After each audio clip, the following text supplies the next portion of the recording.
The Newsday continues here on One News Now Business. I'm Jaco Castro. Here are the biggest stories on the economic and corporate fronts. The Bangko Sentral maintains its policy rate pause for the fourth consecutive meeting. Despite upside inflation risks, the Monetary Board kept the reverse repurchase rate at 6.25% at its September 21 meeting. Rates on overnight deposit and lending facilities were also unchanged at 5.75 and 6.75%. The Monetary Board deemed it appropriate to maintain its pause amid the emerging upside risks to the inflation outlook. The BSP also changed average inflation outlook this year to 5.8%. This is 2% higher than the previous 5.6% forecast. Headline inflation surged for the first time in 7 months in August at 5.3%. With this, BSP Governor Eli Remolona said that no rate cuts are expected this year and that whatever rates are set by year-end could persist until the first half of 2024. Rate cuts this year, 2023, are off the table. Yes, the cuts are off the table, but a rate hike is on the table for November. How big it will be will depend on the data, how bad the data is with respect to inflation. Albay Representative Joey Salceda cautions against the suspension of the excise tax on petroleum products. Salceda says the government should exhaust all other measures before it considers touching taxes, which is the lifeblood of the state. The lawmaker says the House leadership is looking into a formula he submitted for adjusting fuel taxes depending on world prices.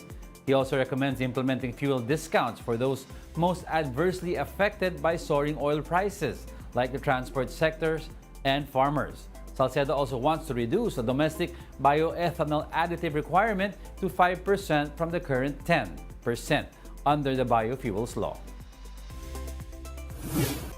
Joining us for a discussion on these latest economic headlines, we have with us on the show Sir Percival Peña Reyes of the Ateneo Center for Economic Research and Development. Sir, good morning. Good morning, sir, and to all of your viewers. Okay, sir, let's get right to it. Let's first talk about the Bangko Sentral extending the rate pause on rate hikes. Did you really expect this? Well, I was asked about our forecast or prediction. I was actually expecting a hike. Okay. But, I think the move is, of course, economically sensible because, after all, really, it's a delicate balancing act. Yes. We also have to consider the spillover effects on demand. Hiking rates might further dampen demand and economic growth. So really, it's a delicate balancing act that the BSP would have to consider as well. You said, sir, we have to balance things, but and this was a sensible move. But the question is it the right time for the BSP to start hiking rates? Do you think it's really needed this year? Well, the thing with monetary policy, it's really more of the demand side. If you go by textbook economic theory, it affects consumption and investment decisions really, and the problems that were cited are really more on the supply side. So there is really so much that monetary policy can do, and Yes. it has to keep in line with its mandate of price stability. But supply side shocks like these oil price hikes and weather disturbances, this would really need supply side interventions as well. And sir, what do you think of the proposals to suspend fuel excise taxes amid the rising oil prices? Well, again, everything is a delicate balancing act. I was also asked about that in another interview, but we have to really be very careful in considering there's a complicated set of trade-offs there. If we do that, then government might also naturally risk losing much needed revenues that it will need to sustain its spending, for one thing, and also to subsidize vulnerable sectors that are affected by all of these adverse developments. We're talking about about oil prices, and Senate Joey Salceda, Rep. Joey Salceda had a suggestion that he could send a formula over, or he gave a formula to adjust the oil excise tax according to the world prices of fuel. Do you think this is a better alternative? How about the subsidies or the oil deregulation law amendments? Well, we could probably consider if he has all of these calculations, but I think it really is just a stopgap solution, and it has to be time bound. We can consider all possible things really, but then again, everything has risk, of course. Okay, let's move on to the rice price cap, which is still in effect. How do you expect this to be the impact on inflation? Well, about rice prices, really, as textbook economic theory again would predict, there is probably going to be a shortage there. We'll have to deal with, of course, incentives that are distorted, and it might run the risk of, hiking prices because there might be incentives for people to trade underground or in the black market. Yes. So it's textbook economic theory. There's a reason why it's in the textbook, really. So that's pretty much all I have to say about that. Okay, let's move on now to our GDP. The ADB has trimmed its forecast for this for the PH this year to around 5.7% due to a weaker domestic demand. Now, your thoughts on this, sir? What are your own projections for economic growth?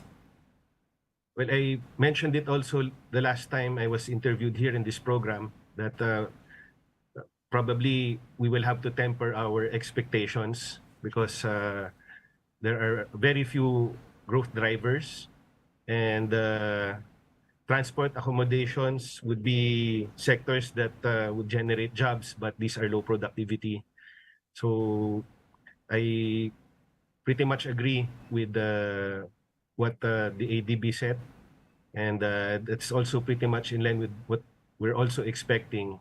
But we hope that a recalibration will happen next year, and further moves to really ultimately increase productivity, particularly in the agricultural sector.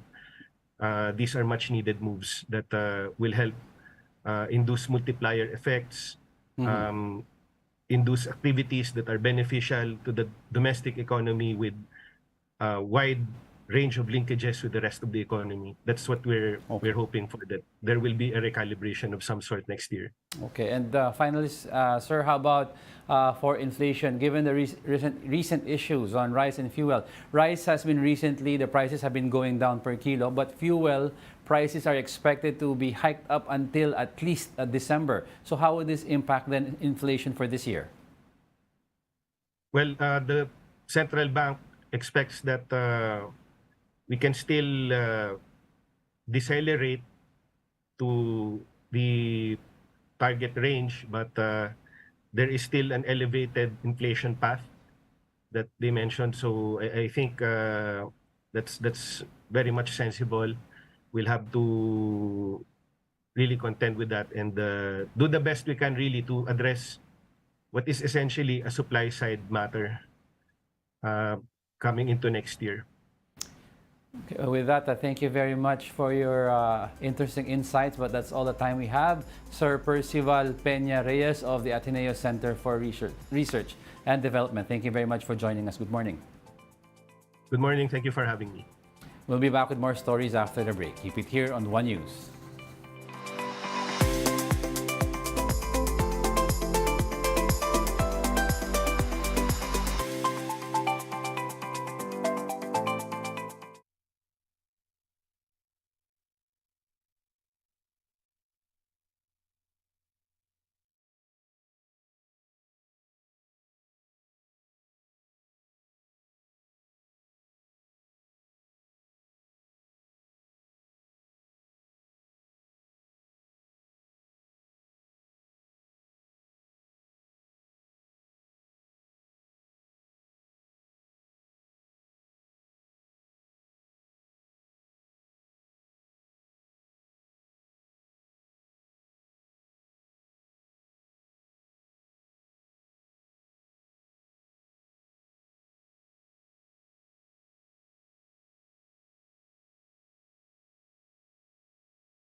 You're still watching One News Now. I'm Jaco Castro.